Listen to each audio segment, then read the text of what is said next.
Aloha and welcome. I'm Virginia Aycock, and I welcome you to this program, The Question, the Prize, and the Benefit. One thing that I think will center this program around is the Bible. The Bible is the question, the prize, and the benefit. And today I'd like to bring out lessons from the book of Job. I hope most of you, or if you haven't studied the Bible, I hope most of you will read, if you haven't already read, the book of Job. There are many lessons to learn from Job. Often you hear people refer to the patience of Job, and they commend people for having that much patience. They'll say, "You have the patience of Job," whereas the way I read the book of Job, I almost feel like he showed a lot of impatience. He was very eager in his endeavor, and his endeavor was to come face to face with God with his questions. So let's open with reading a little bit of the book of Job, but I will mostly tell you about it and bring out some of the lessons that I believe are there. The book begins, I'm reading from the King James Version of the Bible, with Job, a man from Uz. There was a man in the land of Uz whose name was Job, and that man was perfect and upright, and one that feared God and eschewed evil. And there were born unto him 7 sons and 3 daughters. His substance also was very great. I won't go into that, but he had a wonderful home, land, sheep, oxen, everything you could ever hope for. And this is an allegory, by the way. We are to derive lessons from it. That's why it's in the Bible. So the allegory goes on to tell us that there was a day when Satan came before God, and God said to him, "Have you seen my man Job? He's a perfect man." And Job said to him, the devil said to God, "Yes, well, he may be perfect now, but because he has everything, he has no complaints. You've given him everything anybody could ever ask for. No wonder he's a perfect man. Let me see if I can try him. And as I try him, I can turn him against you. I can cause him to curse you, God." And this kind of thing took place twice with God encountering the devil, so to speak, because the devil's first attempt brought no problem with Job in his relationship to God. Everything that Job had was taken away from him in a day, and yet he said, "The Lord giveth, the Lord taketh away." And he was content. He was at peace. He trusted God. He was unwavering in his commitment to love and worship and obey God as the one God. So the devil says to God this time, "Okay, yes, it's okay. He still has his health. If you take away his health, if you inflict him in his flesh, he will curse you." And so the allegory says that God gives the devil leeway to do that. He said, "Okay, we'll just test him. We'll see what happens." And so Job, who was just renowned in his society, he was well loved. He had wonderful friends. He would sit in the gate of the city day by day, and people would ask him questions. They loved his answers. He was very, very well respected. I suppose he must have been one of the most prominent citizens in the land of Uz. But all of a sudden, he's inflicted with great boils all over his skin, and he becomes totally disgusting looking, and people really shunned him. They would go out of their way to avoid him. I guess we all have had situations like that where we feel like we don't want anybody to see us. We hope people will avoid us. And on the other hand, there are times when we feel we haven't done anything and people shouldn't be avoiding us, and they do. So there's some lessons that we can learn about Job. Job had 3 special friends that he communicated with a lot, and they came to comfort him.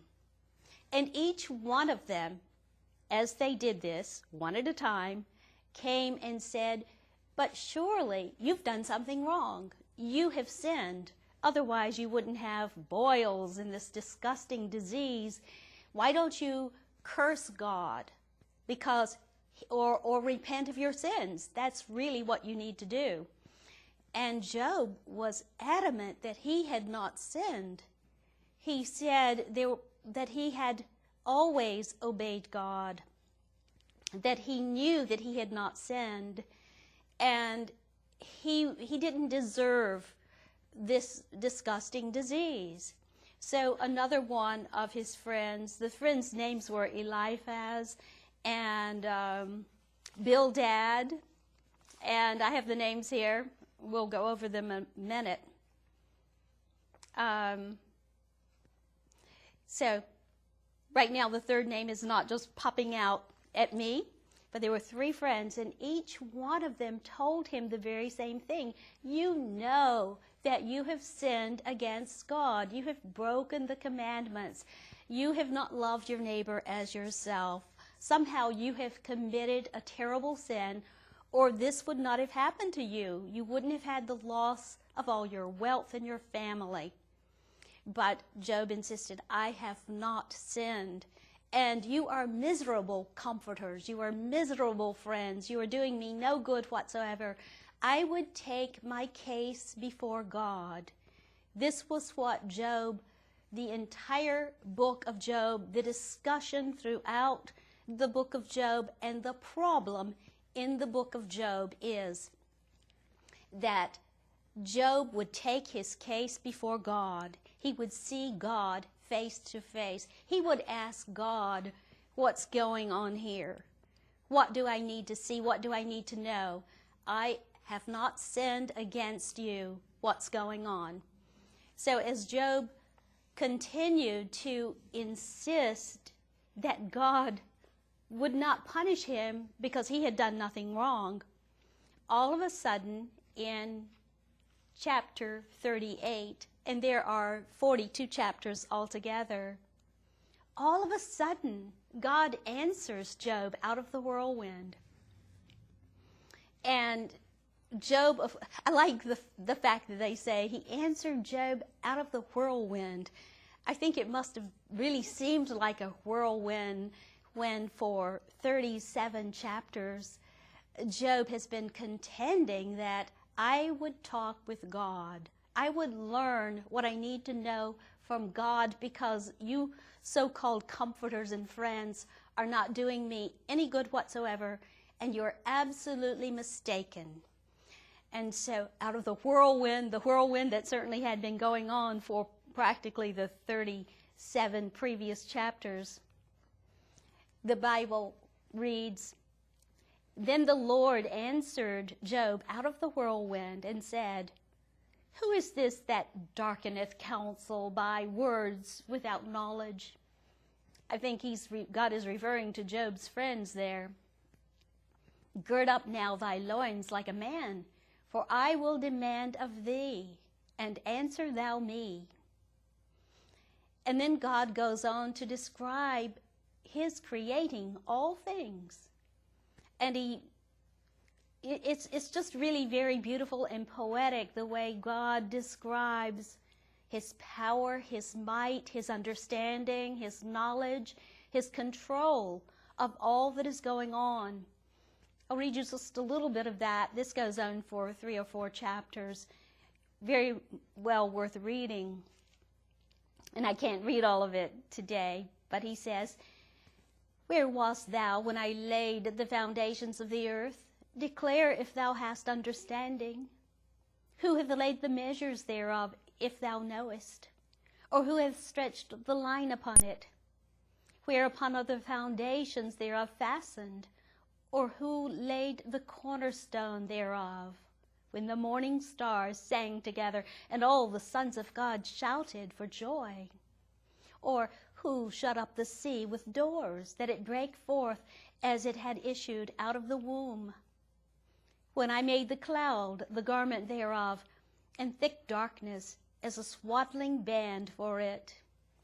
And it just goes on and on, as I said, for the next few chapters.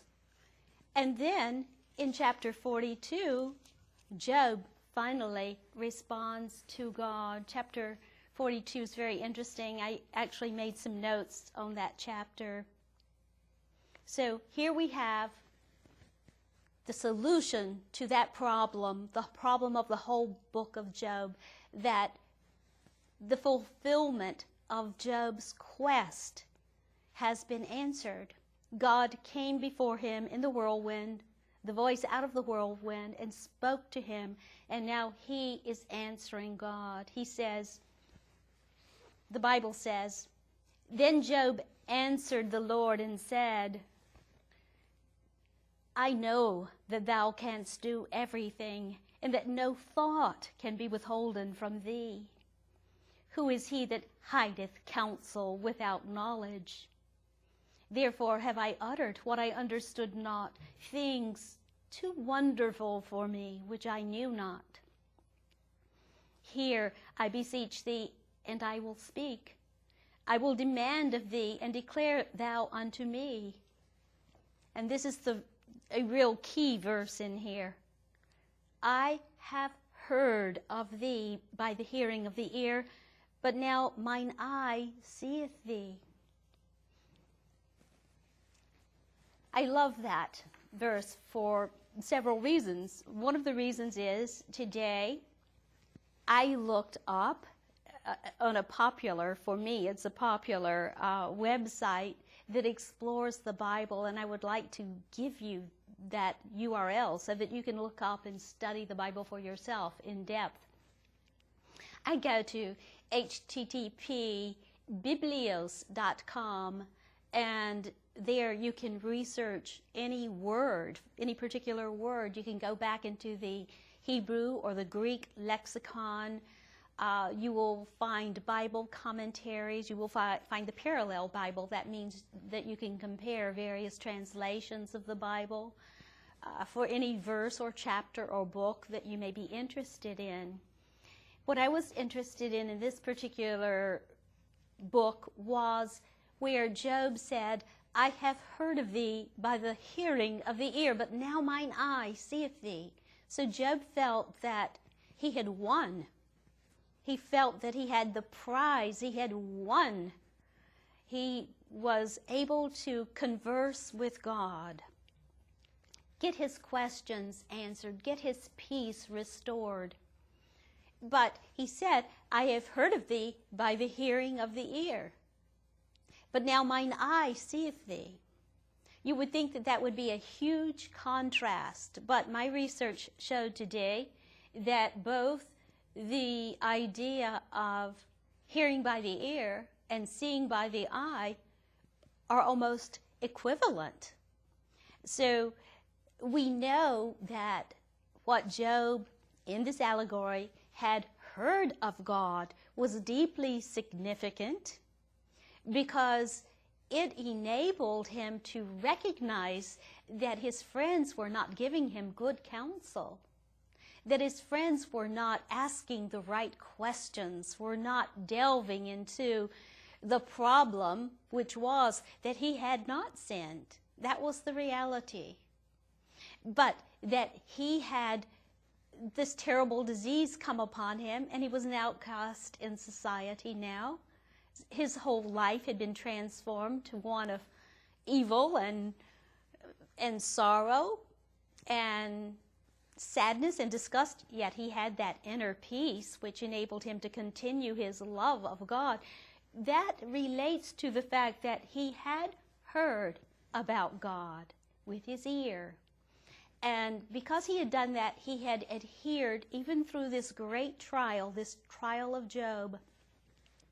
He had adhered to not cursing God, but loving God, respecting God, knowing his greatness and allness, his oneness, his might, his power, his love.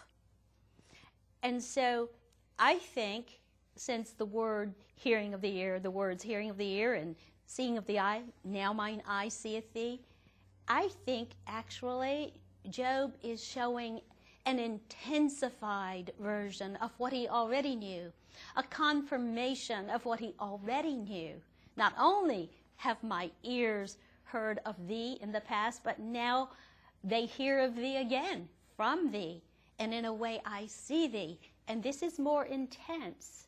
And therefore, he is reiterating that the glory, the might, the majesty, the power of one infinite God was made manifest in his life. Now, this chapter 42, goes on to say that the Lord was angry at Job's friends. And he said to Job, let's see, I'll read it here. After the Lord had said these things to Job, he said to Eliphaz the Temanite, I am angry with you and your friends, because you have not spoken of me what is right, as my servant Job has. So again, we have that confirmation that Job had been right all along. But his three friends, had not spoken what is right, as God's servant Job had. So he asked them to go to Job. This is what he says in verse 8. Therefore, take unto you now 7 bullocks and 7 rams, and go to my servant Job, and offer them up for yourselves a burnt offering. And my servant Job shall pray for you. For him will I accept, lest I deal with you after your folly, in that ye have not spoken of me the thing which is right, like my servant Job. So Eliphaz the Temanite, and Bildad the Shuhite, and Zophar the Naamite went, and did according as the Lord commanded them. And this the Lord accepted. And the Lord turned the captivity of Job when Job prayed for his friends. That was sort of the icing on the cake. Job prayed for his friends. Obviously, there was some repenting there that they needed to do. They needed a higher concept of God, of God's goodness and allness and love. They needed the kind of concept about God that Job had. Job believed in a just God. He did not believe that this infliction came upon him from God, and he was correct in that. So after Job prayed for his friends, the Lord gave Job twice as much as he had before. Then came there unto him all his brethren and all his sisters, and all they that had been of his acquaintance before. Everything was restored to him. I'm sure he sat in that gate and was very wise and righteous, and people came to him for counsel, as they had done in the past. And he did eat bread with him in his house. Now, all of these people bringing their families together to be with Job ate bread in Job's house. And they bemoaned him and comforted him over all the evil that the Lord had brought upon him. Now, we know that the Lord had not brought that evil upon him, that God is entirely good, and he did not give Job this evil.